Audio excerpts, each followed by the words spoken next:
जय Jagannath welcome to my YouTube channel. आज हूँ पवित्र कार्तिक मासर चतुर्थ सोमवार। सोमवार दिन शिवंकर पूजा कले मन को बहुत शांति मिलता है। आसतु देखा मुझे केमिति सोमवार दिन में हरगौरी पूजा करें। मुझे मोर नीतिदिन पूजा सारापर हरगौरी पूजा करने सब जिनस सजाड़ी रखी। प्रथम मुझे शुद्ध जल नहीं से अर्गुर कर्पूर और चंदन मिसाई बास जल प्रस्तुत करी गंगा जल मिसई। ये बास जल मुझे शिवलिंग को स्नान कराइबी। मुझे एक पात्र उपर शिवलिंग को रखी बास जल ठाकुर स्नान कराइली। स्नान कराइबा परे मुझे हरगौरी फटोरे किछि बास जल सिंचन करिली।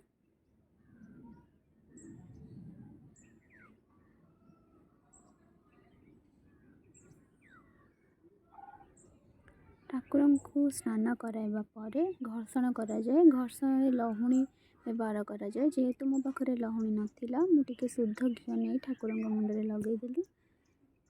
मो ठाकुर आकार टी छोट थी भलसे घर्षण करें सेमती बस ठाकुर मथारे छुआई दिए। तापर मुझे आस्थान उपर बसाई चंदन लगाइली। हरगौरी फटोरे चंदन सिंदूर लगाई सज कराइबी।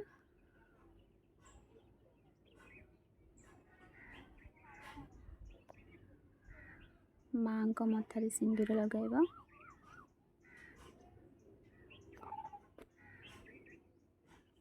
शिवलिंग उपर मुझे 108 अक्षत पकाइली। अक्षत कहले अरुआ चाउल माने गोटा अरुआ चाउल कि भांगी न। शिवों पूजार बेलपत्र टे निहाती नेबे।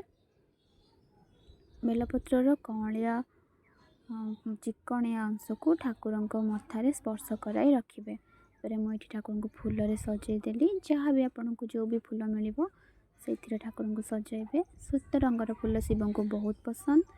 अरख फूल कनियार फूल गयस चंपा ये सब शिवंकर प्रिय फूल। मत ये जहाँ भी मिलला से ठाकुर को पूजा कर सजे सारिबा परे दीपटे लगेली। दीप लगेबा परे अग्नि पूजा कली। मु प्रतिदिन पूजा अग्नि को पूजा करे। अग्नि पूजा सारिबा परे ठाकुर प्रसाद सब बेले शिवों को भोग लगेबा बेले से बेलपत्र टे पकाइबे। भोग सहित जो जल रखि थे ता भितर एक बेलपत्र पकाइबे।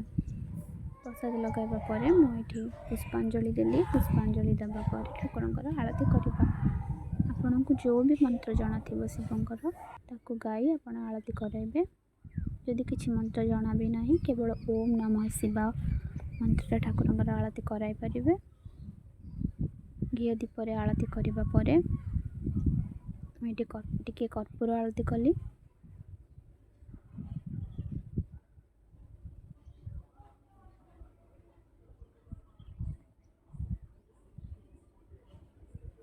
कर्पूर आरती करबा परे ठाकुर को प्रणाम करिली।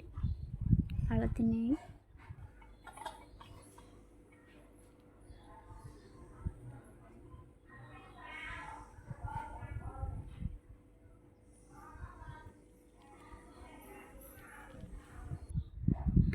शिवलिंग को जो जल स्नान कराई केवे भी एणेतेणे पकेबे ना। सब बेले गछ मूल ढालिबे। जदि कौन व्यक्ति से जल को कूदती ताहले शिवंकर अपमान हम। घर पूजा सारिबा परे आज जेहेतु सोमवार टिके मंदिर जावाई बाहरी मु। मंदिर जावाई मुझे शिवंकर प्रिय फूल सब नहीं गोटे दुर्दुरा फूल नहीं 21टा बेलपत्र नहीं। शिवंकर श्वेत रंगर मंदार बहुत पसंद से नहीं श्वेत रंगर फूल कनियार अक्षत सम्मीपत्र टे नहीं। गणेश दुब गोटे नाली फूल और माँ नाली रंगर मंदार नहीं। जेहेतु आज गोष्ठाष्टमी आज गोमाता क्षीर दुहा जाए ना से मुझे क्षीर नहीं ना। आसतु जीवा मंदिर।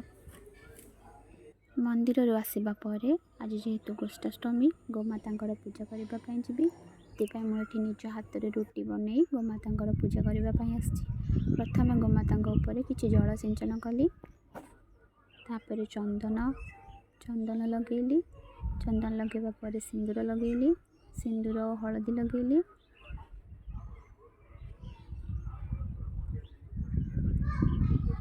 ସିନ୍ଦୁର ହଳଦୀ ଲଗାଇବା ପରେ ତାଙ୍କ ଉପରେ କିଛି ଅରୁଆ ଚାଉଳ ପକାଇ ତାପରେ ମୁଁ ଗୋମାତାଙ୍କର ଆଳତି କଲି।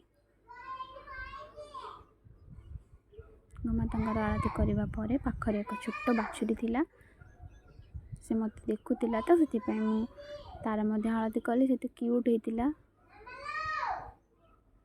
ମୋତେ ବହୁତ ଖୁସି ଲାଗିଲା ତାକୁ ପୂଜା କରିକି। କିଛି ବି ହେଉନଥିଲା, ମୋତେ ସେମିତି ଦେଖୁଥିଲା। ତାପରେ ମୁଁ ତାର ଆଳତି କଲି।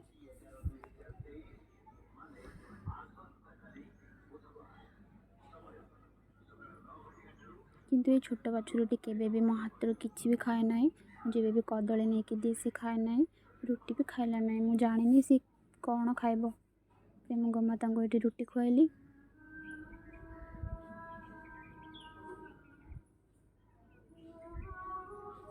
ଅଜଣା ଲୋକଙ୍କୁ ଦେଖିଲେ ଯିଏ ବି ପଶୁପକ୍ଷୀମାନେ ପାଖକୁ ଆସନ୍ତି ନାହିଁ। ଏ ଆମ ଗାଈ ନୁହଁ, ସେଥିପାଇଁ ମୋତେ ଟିକେ ଡର ଲାଗୁଥିଲା ଦେବା ପାଇଁ। ରୁଟି ଖୁଆଇବା ପରେ ମୁଁ ଟିକେ ଆଉଁସି ଦେଲି, ଗୋମାତାଙ୍କୁ ଟିକେ ଆଉଁସି ଦେଲି। ମୋତେ ଏମିତି ଗୋମାତାଙ୍କୁ ଆଉଁସିବାକୁ ବହୁତ ଭଲ ଲାଗେ।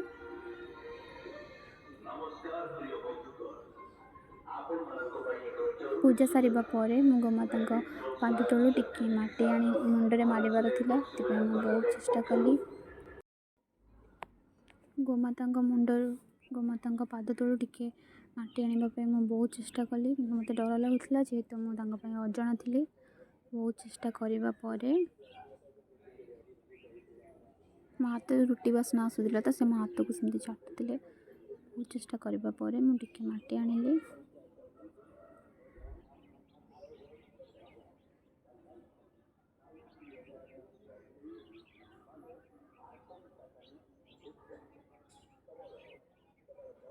ତାକୁ ମୁଣ୍ଡରେ ମାରିଲି ଆଉ ଆଜିର ମୋର ପୂଜା ସମ୍ପୂର୍ଣ୍ଣ ହେଲା।